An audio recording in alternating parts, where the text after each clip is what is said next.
Talking Footy, brought to you by Sports Weekly. Always on the ball.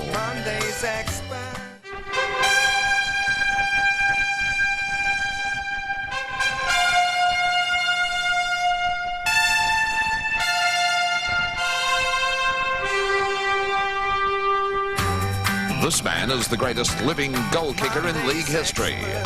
This man is the hottest property in the AFL.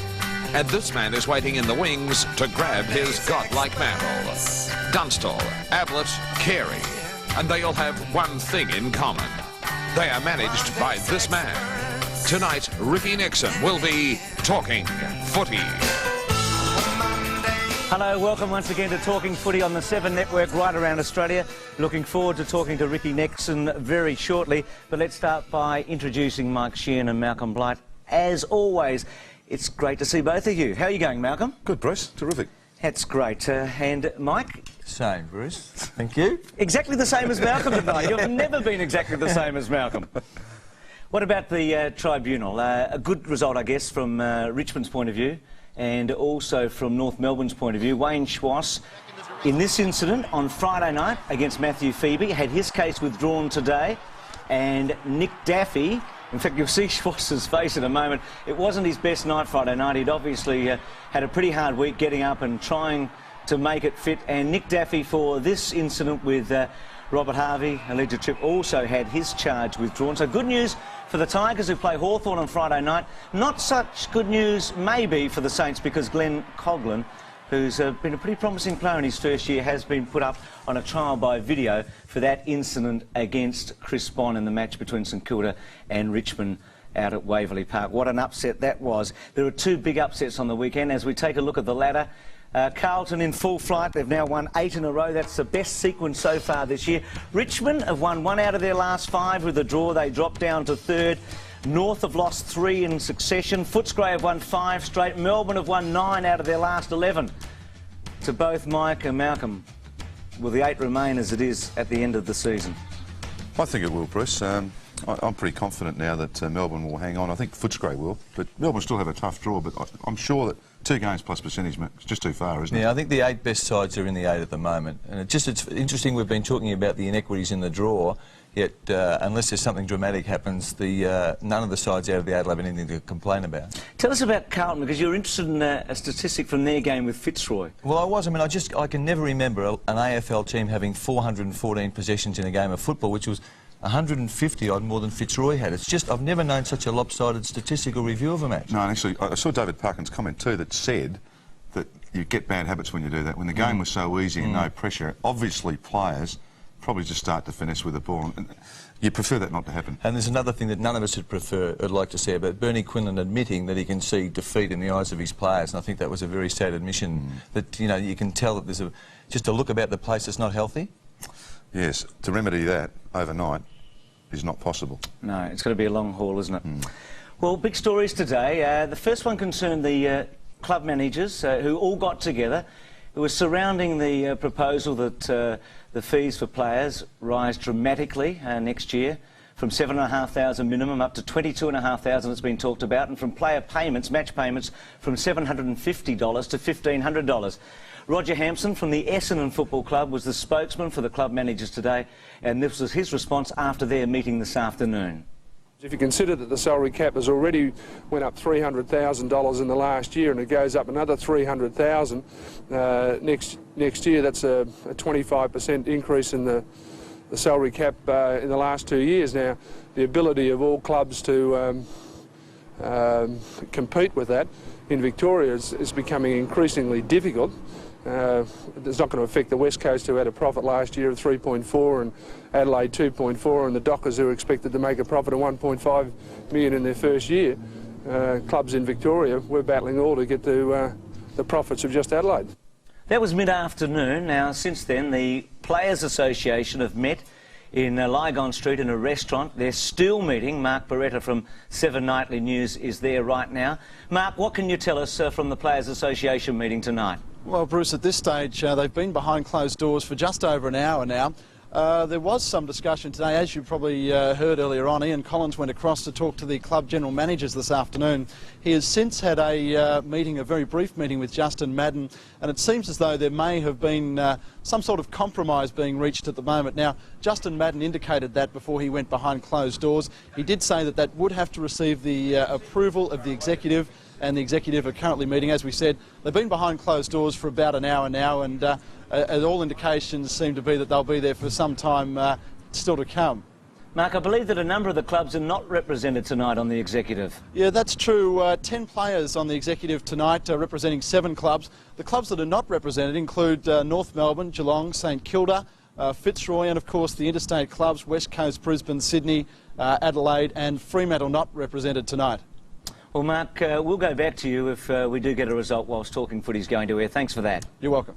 Mark Beretta from 7 Nightly News. Time now to welcome our guest, Ricky Nixon, the manager of Club 10. Ricky, welcome to Talking Footy. It's great to have you on the program. Thanks, Bruce. Could I start by asking the relationship between your Club 10 at the elite level more? I know that you've got well over 100 players now on your books. That relationship with the Players Association?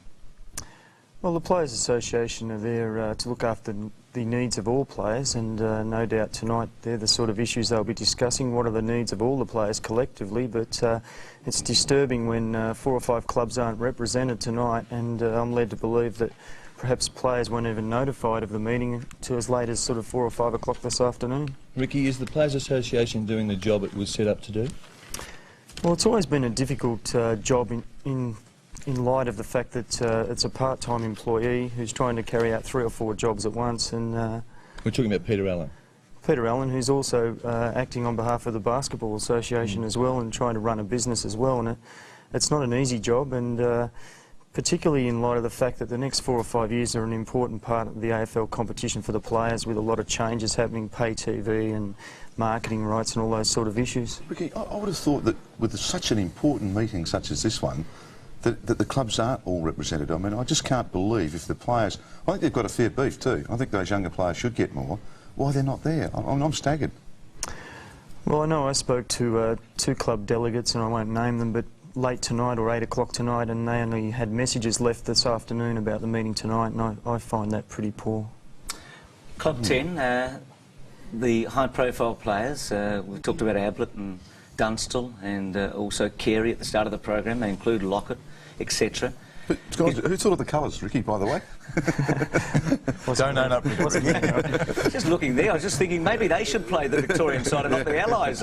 Maybe it should be Club 10 versus the Big V, Michael. Sorry, Bruce. Actually, it was interesting, the Allies had a very similar jumper colour, yeah. A couple of weeks later. It'd be almost like there's a lot of reactive sort of stuff going on, Mike, maybe. Perhaps there is, Ricky. Ricky, we've had enormous problems worldwide with players versus, I guess, officialdom and administration. A number of strikes, particularly in America, in all sorts of sports over the last 4 or 5 years. I read with interest on the weekend that there might be a strike in the AFL. Is that a possibility, do you think? Look, I was fairly disappointed, Bruce, to read that sort of stuff in the papers, because it's a lot of media hype as far as I'm concerned. I mean, it certainly wasn't suggested by myself.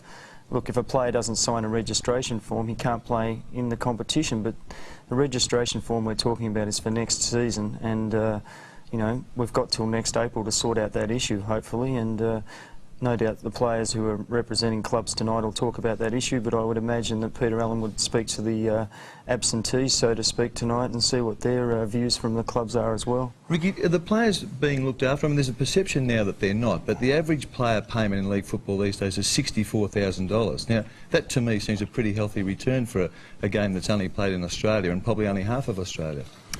Yeah, I think what you've got to respect, Mike, is that averages or figures can speak all sorts of things, and you know, the top players are paid, I believe, probably about what they're worth. But I think that the bottom scale of players are certainly underpaid, particularly when we're getting more and more towards a professional competition. I mean, when you know, during the week I speak to a number of people, and they're surprised to learn that clubs are training at 10 o'clock in the morning with weight sessions, and 2 o'clock for skills sessions now, and then the whole team gets together at 5 o'clock again, and it's... I think we all accept that, and I think even the AFL accepts it. I don't think there's any doubt that the minimum rate will go to $22,500 and $1,500 a game. So that's no longer an issue, I think, after in the next few days. Do you think it'll still go to 22, by the way? Yeah, I don't think there's any doubt they'll get that the AFL will agree to that. Is that your understanding of it? It's a Well, I think the AFL... It is, yeah. I think the AFL will agree to it purely and simply because they've put it up. Do you think it's in the AFL's best interest? I mean, the AFL look like they want to raise, obviously, the salary cap. What do you think their motives are for that? Because they want the players to be well rewarded? Well, I think they probably do want the players to be well rewarded, but you wonder if there's any hidden agenda. And of course, I guess the clubs who aren't financially well off at the moment would believe that there is a hidden agenda. But it just makes me wonder why. By not being able to. Well, it was only to compete at that level. It was only 2 years ago that the AFL wouldn't even meet with the Players Association on certain aspects, and now they're buddies and almost in bed together. Has your relationship with Ross Oakley changed over the last 3 or 4 months? Oh, certainly not. I mean, I respect what Ross Oakley's done, and I think that he's turned the AFL competition around in the last decade to, you know, it's a well-supported competition. We're now playing at the best venues. You know, really the competition's thriving. I think he's done a fantastic job, but at the same time, I think that there's certain aspects of the AFL administration that don't do things that well. You don't think the $35 million a year that goes to the players is an adequate amount? Well, I think I read in the paper an article that you wrote, Mike, about quoting Diesel or Greg Williams, the fact that it's a billion-dollar industry, and you question that, but really if you take in all facets of the game, whether it's TV rights, it's right through to merchandising, gate receipts, it is a billion-dollar industry. $1 billion? How much, just on elite payments, you said you believe they were getting enough. Super League players, Ricky Stewart's going to get $1 million, we believe, next year. I guess someone like Lockett would be on 400,000 or 500,000. There's a big difference now between the top of AFL and the top of rugby league. They're comparable competitions. AFL, in fact, is a stronger one, Australia-wide in many respects. Yeah, I'll clarify that, Bruce, by saying they're paid on a restrictive scenario. In other words, there's a salary cap in place. And basically to pay a player of the calibre of Ablett or Carey or Dunstall or whoever it might be that's in that top echelon, in a restrictive environment such as the salary cap and draft restrictions, they're being paid virtually to their maximum.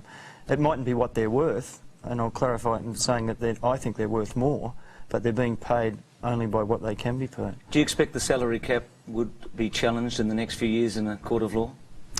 Well, it's probably been rumoured for a long time that both the salary cap and the draft will be challenged, but ultimately it comes back to whether the players are happy and the clubs are happy. But aren't those mechanisms in place to protect the lower clubs? I would suggest that they're in place to even up the competition, aren't they, Mike?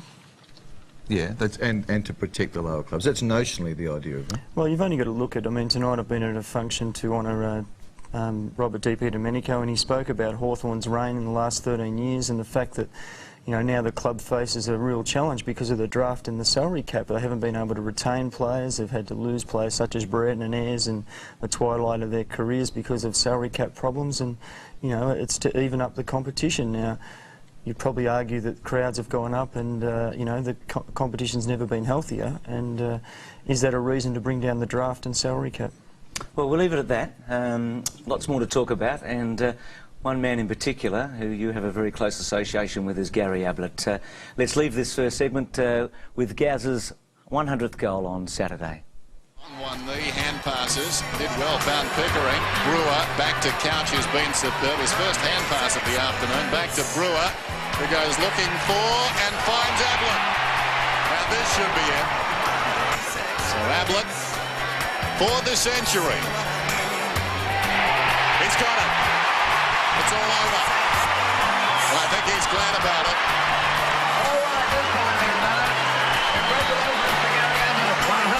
The third successive season,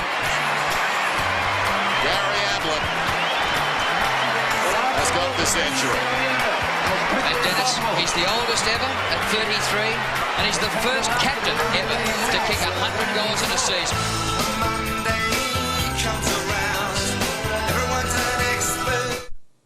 Welcome back to Talking Footy.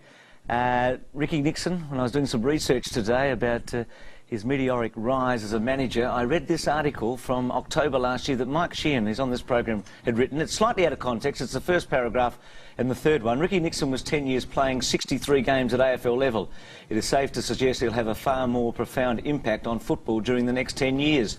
He is emerging as the face of sports management of the 1990s in Australia. Maybe even football's Mark McCormack, the founder of IMG.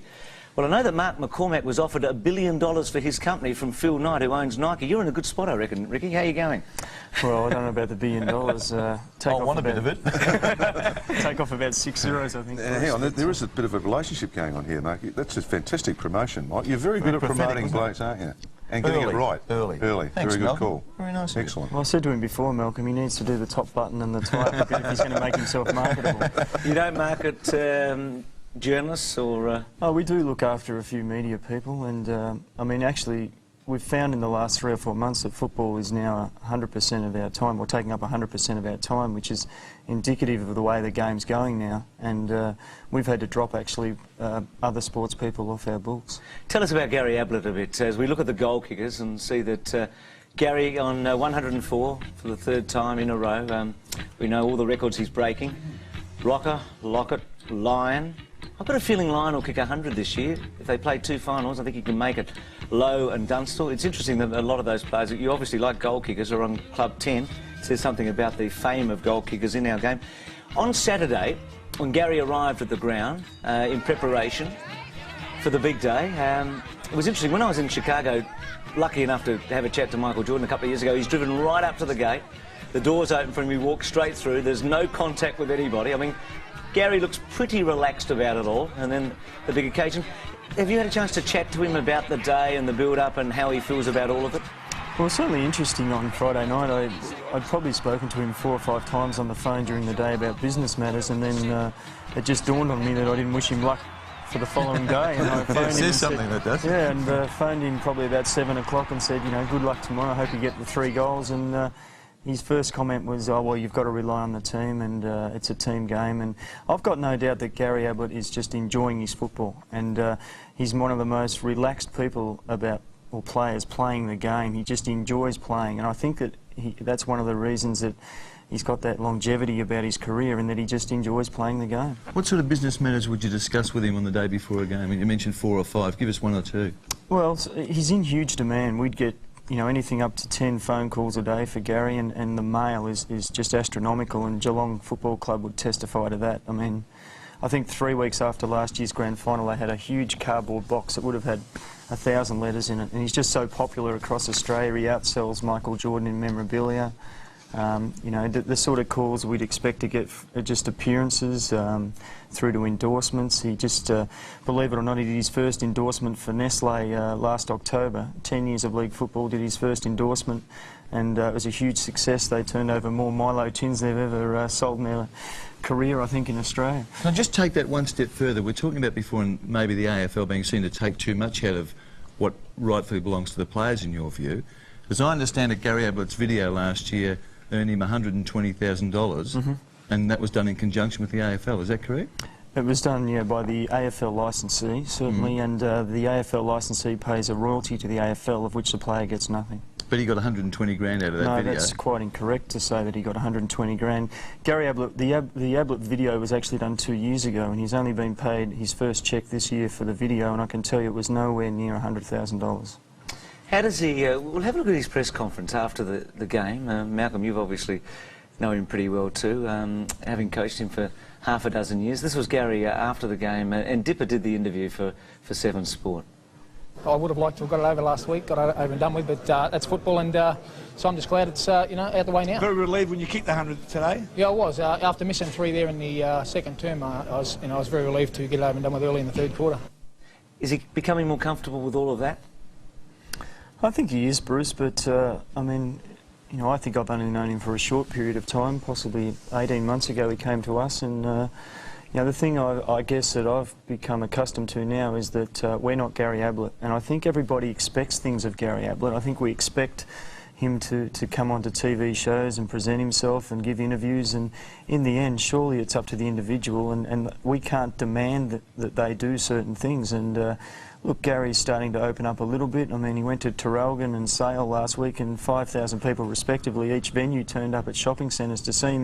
His popularity is huge, and even on the west coast of America, they idolise him. And You know, it's a mystique, I think, a little bit about him as well that just adds to it. Well, I'm sure if he sits on that couch, we'll all go like this, won't we, Mike? We won't ask him any questions.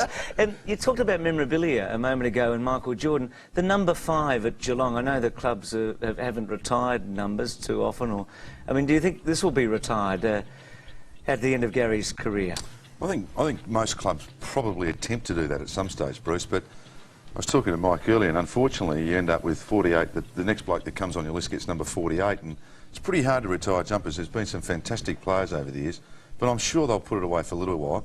Who would have thought that after Polly Farmer that Ablett would have followed it, and between that was, of course, David Barclay. I think it's worth some thought. Your point's valid, but I think Whitten, Ablett, and even Farmer, I mean, at that time, I think people of that quality, maybe we should think about it. Ricky, how long is he contracted to play for the Geelong Football Club? At what age would he retire, do you think, under this next contract? Well, I think he's certainly signed a new contract with Geelong for the next couple of years, but I guess at the start of this season a lot of people doubted whether Gary could go on, and he's certainly proven that, you know, he probably has got 1, 2, 3, 4 years left. I spoke to Michael Turner, an ex-captain of the club, a few months ago, and Michael thought that he could play till probably 38. So, you know, I think it's probably a year-by-year proposition, but certainly on his form this year he could continue through. Well, Malcolm, you've said in your column in the Australian this morning that he'll get to 37. Yeah, look, I just think that Gary actually started football later than most. I mean, when I say that, at the elite level. And I've always felt that because of his natural enthusiasm for the game, which he really does love playing, and secondly, just the way he looks after himself, I really do think in that position of full forward now, he can play for another 2 or 3 years, and certainly 37 would be possible. You know, I even made a comment about Michael Tuck, you know, got to 38, and I'm just sure he loves Tucky, and they're a pretty good family, and pretty tight family, and I could just imagine him saying, gee, what, if I can just eke out another year to beat Tucky or something. Tucky reckons he had 5 left, didn't he? That would leave him with a couple still to go. Your article was interesting in the Australian this morning. You talked about Gary not going to a couple of training sessions in your first year there in '89, and you said the following, while not wanting confrontation, I simply wanted to do what I felt was best. This is where you felt that Ablett wasn't going to go to a third session. To explain, he had to fall into line and try to instil a sense of team discipline. Motioning to one of the treated pine footbridges, I said, either you walk over that bridge with me or I'm going to push you off. In other words, you know, you're gone from the club in '89. Yeah, I mean, that's obviously true. And I think that was my first real introduction to Gary Ablett, and, you know, you'd heard a lot of stories about him and something like that. But the rest of the article then goes on and says that what Gary's done to turn himself around. I mean, he could have easily gone that night and never returned. But I think the quality of the bloke at that stage of his career, I think Gary made his mind up that he really did want to play footy. And, I mean, then it eulogises all that he's done since. And I think it's more credit to Gary than most people give him for. Well, Bob Pratt likes him too. Bob Pratt, an absolute legend. John Elliott suggested here last week that he was one of the greatest. He holds the record with Peter Hudson, 150 goals in a season. He kicked consecutive 100 goals in 3 years in the 1930s, came back in 46 to play as well. This is what Bob had to say about Gary Ablett. I don't go to the football that much now. I watch it a lot. But to go and watch some forwards, I wouldn't go. Yeah. But to go and watch Ablett, it's a day out for me, and it's a pleasure. I think he is marvellous. But then again, I'll say something else, perhaps I shouldn't say, that he gets away with a lot that I could never get away with when I played. Without being too boastful, Robert, does he remind you of him, of yourself? Well, he does some of the things that I used to do, yeah, we'll say that. Would you have made as many great marks in your career as he's making? Oh, I'd take... You would take... I'd take half a dozen of those a day at least. You would? Yeah. Well... Perhaps 2 or 3 a quarter. Bob Davis with Bob Pratt. That's fantastic, isn't it? I mean, he must have been... I mean, I'm just sorry you don't get a chance to see that, but he must have been some player. Well, Bob Davis said a week ago that he's still the greatest full forward he's seen. He said of Pratt. Actually, it's interesting, Bruce, too, that you picked up on the fact that the leading goal kickers, probably 6 of the leading 8 goal kickers are in Club 10. It's a proven fact over the last 5 years since I've been involved in the business that players who mark the ball or alternatively mark it and kick goals are the most marketable. And it's interesting, someone like Bob, whether he would have been in Club 10 50 years ago. What about Malcolm Blight? He would have been a good Club 10 Well, pick. I think he would have been. He would have been a bit of a walk-up start, old Malcolm. There are two blokes who mark the ball pretty well at the moment, Ricky. Matthew Richardson and James Hird, who are unaligned to the best of my knowledge. Why hasn't one of the groups snapped them up so far? Well, it was important when we started the group that it was made to be elite, and I guess if you have someone of the calibre of Gary Ablett in it, you just can't throw every player into the group. It's got to be a marketable group. It's got to be a group that every supporter from 3 years old through to 103 respects as being the better players in the competition. And, you know, there's a lot of 2s and 4s and for players, whether they are marketable or not, and whether they actually have the credentials on the field. And I think certainly Matthew Richardson's in his infancy as far as marketability goes, but he was a standout before he did his knee. I think he'll be an outstanding player when he comes back. He's working hard to come back. And James Hird as well, you know, there's no reason why two players from one club, we've obviously got Wanganeen involved at the moment, that James Hird's, you know, right on the step of coming into Club 10. Well, Dunstall's in the group. We really should pay respect to the fact that whilst he didn't have a huge day in terms of goals, he passed Doug Wade. He's now kicked more goals than any other living full forward. We've done a column about that tomorrow, Bruce. I just don't think it... Maybe because of the personality of the guy involved and his club, but it's a staggering achievement, that, isn't it? I mean, no one on the planet has kicked more goals than this guy. No, I mean, I was amazed at this kick. Jason, if you're watching, what sort of kick was it? I've seen you kick a lot of good goals, but to break that, or to be the best all-time living, it was the most wobbliest kick I've ever seen him do. Peter Hudson with about 15 more metres on it. We look at the all-time, Gordon Coventry, of course, deceased, Jason and Tony and Gary, 3 of the top 6. Jason just going past Doug Wade. Look, we all love calling goals and calling marks. There's a guy that's calling footy at the moment.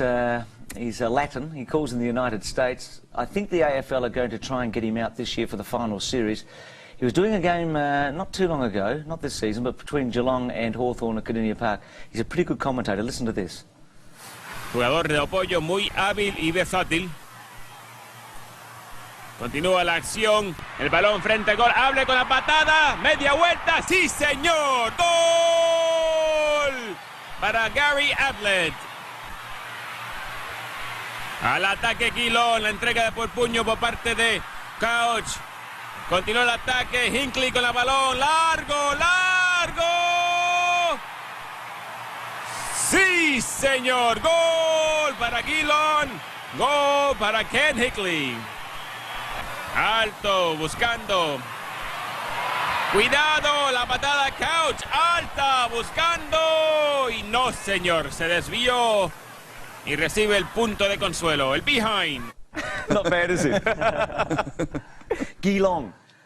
Senor. No, senor. How would you be having Rex and that gentleman calling the game at the MCG? Actually, that'd probably be pretty good together, I think. Actually, they probably sound fairly similar, wouldn't they? You said that. You're working for Magic. I know the opposition at the moment. We're going to take a break. We're going to look at some of the goals of the weekend.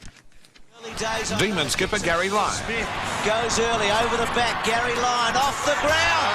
Brilliant. What a goal. Brewer out of the great man Ablett.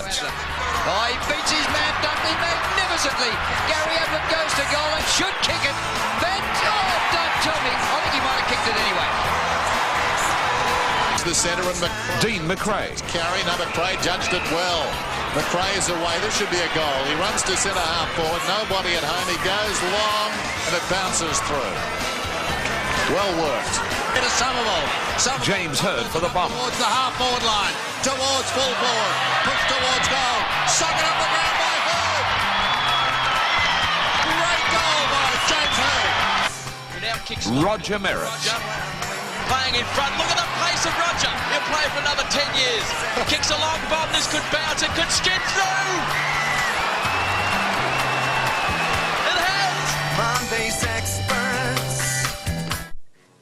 Welcome back to Talking Footy. Our guest tonight is Ricky Nixon, the manager of Club 10. The big story to break on the weekend in the Herald Sun on Saturday morning was the fact that a night grand final was certainly possible. Are you live there, Mike? I can't tell if you're live or not. I didn't realise it was such a big story, actually. I can't remember seeing your photo on the front page. It's the biggest picture bowler I've ever seen, that. How did you get that story, Mike? I was at a luncheon a week earlier at a football game, and just, as we often do, just talk to people who have positions of influence in football, and it just sparks an idea. I rang Tony Peake and said I wanted to talk to him about a night grand final. I wanted to talk to Ross Oakley, actually, and he arranged for me to speak to him. Well, it stimulated a tremendous amount of discussion on the weekend. It did. Look, it's not... It's... I mean, the subject's been up before, but I think now there's a real chance in my mind that the AFL Commission will look at it for the centenary year next year. Michael, can I just ask the question? And I did some numbers on this today after we talked about it yesterday on the Sportsball Footy panel. If 18% of the games, and I added them up, 32 out of 176 are played in the daytime, every other major sporting event around the world still does it in day. We've got a little letter today from... You mean 18% at night? 18% at night, yeah. Sorry. Yep. The One Day in September committee, thanks for that. Every other major sporting event is done in the day. Why would we try and be different under those two criteria? Well, I think there are two reasons that the AFL would look seriously at this. One is that they would want a special, ultra-special event for the centenary year. And I know Ross personally is very keen on the attraction of the fireworks and stuff like that at night events. So there is a sort of a different dimension for events at night. There's two things. One is that. One is the entertainment package, and the other is the chance to take the biggest day in football into the promotional areas of Queensland and New South Wales in prime time. Now, they're the two stated reasons. But you can do that during the day anyhow. And secondly, surely the game's the entertainment, not firecrackers going off and boom, boom. Well, I agree with that, yeah. Do you think that there's any consideration to the players, Mike? I mean, they change things consistently. They change the venues at will. They change you know, well, we're going around with footballs with Challenge Bank on them at the moment. But you and I have a different view about this. I mean, I think that the players, by and large, are well looked after in this game, and I think that the people who run the game... So because you're well looked after, you should do as you're told? No, the people who run the game are entitled to in the promotional sense, well, you can dictate or sort of encourage or suggest or whatever you want to call it. You should sit in the corner and do as you're told. But Ricky, no, it's not that. Are you saying that you believe most players would be against a night grand final? Well, I'm not sure. I just think they should be, you know, basically asked the question of what they think of a night grand final and whether they think it's... I mean, they are the performers. They're the people who put on the show after all. They do train at 5 o'clock at night. Their bodies are used to performing in the evening. I mean, to be truthful, I'm actually going to sit on the fence on this. I love day grand finals, but I don't see a big problem. When you look at the big pitch internationally... Some might be suggesting that they may approve of a night grand final. Well, I mean, when you look at the big pitch internationally, World Cup final in Italy 4 years ago was at night. The Super Bowl is now in the evening. The World Series that was always played on a Saturday and a Wednesday afternoon is now played generally more at night than in the daytime. So precedents have been set right around the world. It doesn't mean that we should follow. But look, we have had 2 night finals in Melbourne on Saturday night. So both highly successful matches. This one was the first in 1993 when Essendon played Carlton. And the following year, Malcolm, you were involved in a thriller with Footscray. Carlton, I think, have only played 1 night game. I mean, surely, I mean, the draw's got to be done at the start of the year, so there's more games played. Yeah, that's right. Yeah, perhaps they will do that next year. Perhaps they will do that. Fine to talk about it, and I agree with Ricky too. I mean, there's got to be some players involved. What about getting the spectators that turn up and watch it? And the social injustices to all those people that go to the grand final breakfasts have got a whole 12 hours to get through before they get to the game. Yeah, I know that, but the very purpose of this is much better than what we've had in the past with the AFL, coming out and sort of saying you will play a night grand final next year at 8 o'clock. It is now being debated, and I'm surely that's got to be healthy. Well, Tim Watson kicked the last goal in that match. He kicked 3 in that game, and I chatted to him in the newsroom a couple of hours ago and asked him about night grand final. And he thought it was a good idea, and he also felt that perhaps the spectators will have to get used to it. Oh, sure. Look, I always think about what the spectator thinks, but at the end of the day, I don't think that we can put the whole game or the progression of the game in the hands of the spectators, because there would have been a lot of decisions that weren't made that should have been made over the years by doing that. And I think people... Well, people support night football. You only have to look at the crowds this year. There's been some of the biggest crowds at night football this year, so you'd have to say that the average supporter does support night football, and I don't think it's going to stop just because it's a night grand final. Tim Watson, who played in those great premierships in the daytime for Essendon over the last decade. Bruce, I mean, I think that it needs talking about. To do it is wrong. To do it right now, to do it this year, I think is wrong. Well, they won't do it this year. No, well, even next year. I think it's going to take some time.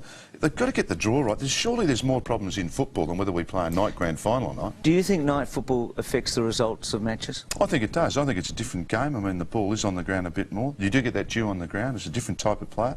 You might be 1 or 2 players out. Do you think aesthetically it's a better game to watch? No, I don't think it is. To be perfectly honest, unless it's a perfectly dry night with a bit of breeze around to keep the stickiness or the dew off the ground, and secondly, perspiration's also bad. I don't think it's as good as game. There has been some good games, don't get me wrong, but I think the skills of the players better in the day. What's the mechanism here, Mike? If the AFL Commission really want it for next year, how do they go about bringing it in? Well, I think they do. Ricky touched on a point before about consulting the players, and I'm sure they'll do that. I mean, this is one time where this is being debated publicly 15 months before it may happen. Might be longer than that, but to me it's just a very healthy way of doing it. In this context, I'm not here to sort of say that we should have it, but I'm certainly here to say that it's a good idea to have some debate about it. I agree with that, Michael, but I just think the draw has got to be fixed up first, and aligned with that has got to be some more night games for other teams. So you're saying a balance of night football and not dominated by certain clubs? Sure. All right. Well, they've got time to do that if, in fact, it does happen next year in 1996. Port Adelaide, I wonder if they'll come in 1996. They're running a campaign at the moment, a commercial campaign in South Australia. Here's their ad. 125 years of success is the foundation for Port Adelaide AFL. We're building the ultimate team based on 2 foundation supporter groups, Port Legends and Port Premiers. Available for individuals, syndicates, companies or families, and priced from as low as $50. Each offers seat anchoring, the right to reserve seats for the next 5 years. Call 1300 36 19 96 for details. Show your support for Port Adelaide and be a part of AFL history. It's only a professional club and they look well organised, so no one really knows what's going to happen in that situation. John Elliott made a good point last week, didn't he, saying that we're in a battlefield at the moment and we don't have much time after that to organise ourselves in terms of an October 31.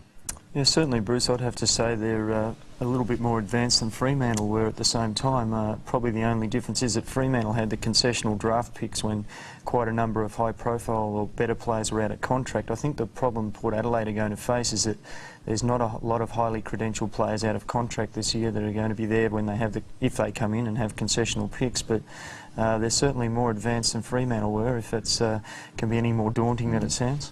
What about a couple of your big names, Stuart Lowe and Nathan Burke? What's the situation? Well, we've certainly I spoke to St Kilda again today, and they're working hard to get some sort of deal together, and they're talking to the players again possibly this week, and hopefully we can resolve it. Now, there's a suggestion that Robert Harvey's contract with St Kilda was conditional on the other 2 being landed. Do you know anything about that? No, I don't, and I mean, I'd find that fairly extraordinary if that was the case. I mean, I think it's a good position for Stuart Lowe and Nathan Burke to be in if that is the case, but I don't think you can work contracts around that based on the fact that innuendo suggests that another player's got a clause in his contract subject to that. Well, lighten it up a bit. I remember you saying that about Neil Curley in the very first program, Mike. Lighten it up, because the toss of the coin was funny on Friday night. 2 guys are in Club 10, 2 of your men, Wayne Carey and Gary Lyon. Confused us all. What was Wayne up to here? Because Gary, I think, won the toss. Have a look at that. Well, actually, this is true. I actually saw it. Talking about Neil Curley. Gary saying we're kicking that way. Lyon called heads and won the toss. Has Kerry tried this before? I think he has, Bruce. I think he tried it against Robert Harvey at Waverley a few weeks ago when, in fact, the umpires didn't have a coin. So Wayne Carey just said, well, we'll go this way, halves, and he just ran down to the huddle, but the umpires pulled him up pretty quickly and found a coin from the crowd and tossed it. So maybe he's renowned for the tossing of the coin tricks. A few captains have been. Yeah, well, legendary story about Neil Curley in Adelaide, that he actually had a dead set 2-headed coin. He always got his trainer to come out and give it to the umpires. Always won the toss on windy days, girls. Dead set 2-headed coin. He's watching tonight, Malcolm. I hope you're right. Let's have a look at some of the marks of the round. Smith for Melbourne. Kick from the kick in a long one. Great mark.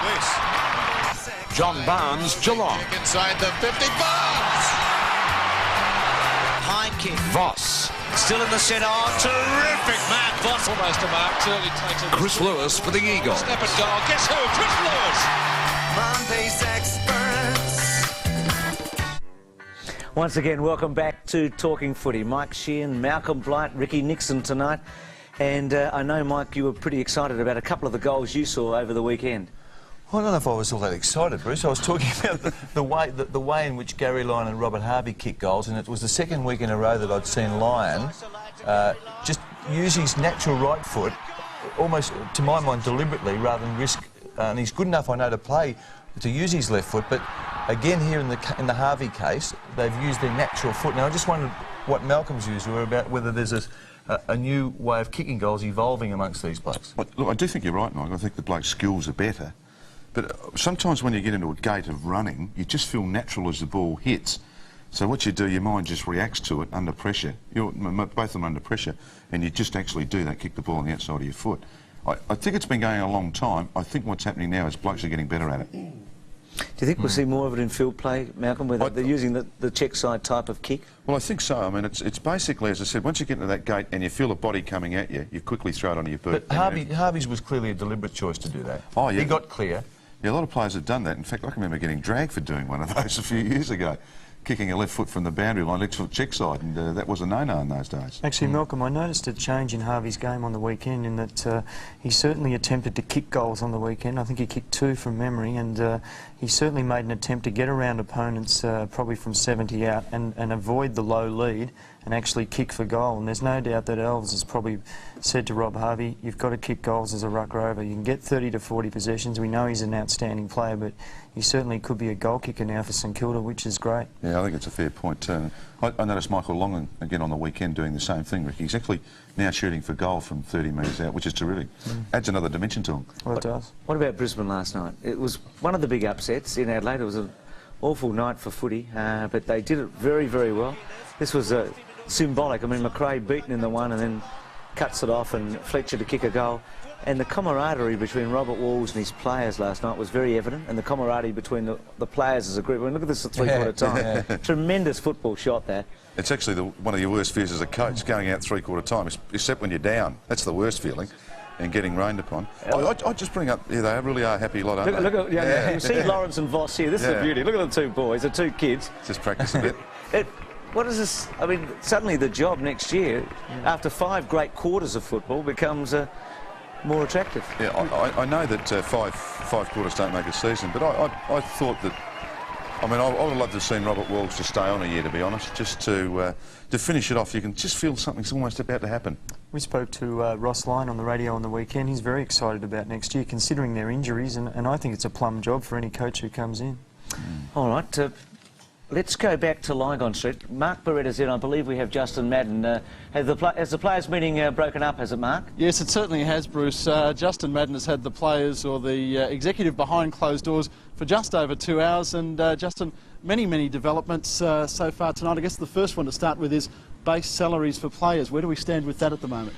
Well, I suppose the most important thing is that the players reinforce the direction we're heading with our discussions with the league in terms of our collective bargaining agreement, and that is to maintain our push for a minimum base salary of just on $22,000, a bit more than $22,000 for a base, and $1,500 per senior game.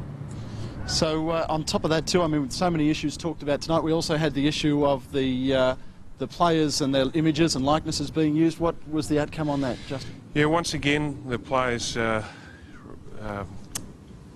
reinforced the direction that we were heading, and that was to maintain our discussions with the league and continue to push for the players to have rights over their image and likeness. But once again, that was qualified that the league be allowed to maintain, I suppose, their ability to keep players from cutting across the major sponsors that the league have, and that the league have rights over their major sponsors, but the players can seek agreements beyond that. So the players were keen on reinforcing that, and that we reinforced that with the league. Justin, we have Ricky Nixon in the studio as our guest tonight on Talking Footy. How are you, Ricky?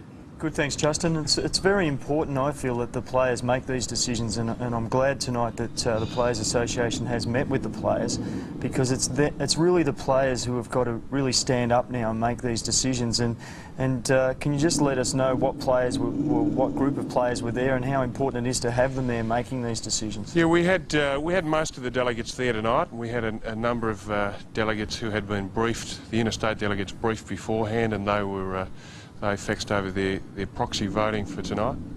But the delegates reinforced the direction we're heading, and they understood that there are a number of issues that are priorities for players, particularly the termination payouts, the minimum salaries, and basically those minimum terms and conditions we have discussed on a number of occasions. But at the same time, they were also concerned about being consulted in use of their likeness and image, and they wanted to reinforce the fact that that the non-exclusive use by the league and that they be consulted in regards to that, and that they be remunerated accordingly. So I suppose you know, that's to the benefit of the more elite players, but also to the benefit of all players generally. Okay, Justin, thanks for that, and you too, Mark, for your efforts tonight out at Lygon Street. Ricky, have you got a long-term plan to take over the Players Association? I don't think that it should be someone in my position who takes over the Players Association. I just feel that Peter Allen needs a lot more help. And I think that what's been mooted at the moment, an advisory board or a commission, it's been suggested, you know, I'd be happy to sit on that and give input from a marketing direction, but, you know, I feel that Peter's got the expertise in industrial relations, and, you know, I think they need some other expertise, perhaps in media, and we could get a multimedia megastar like yourself on there, Mike. Well, that might cost you a bit. We're going to take a break. We'll be back with more on Talking Footy right after this.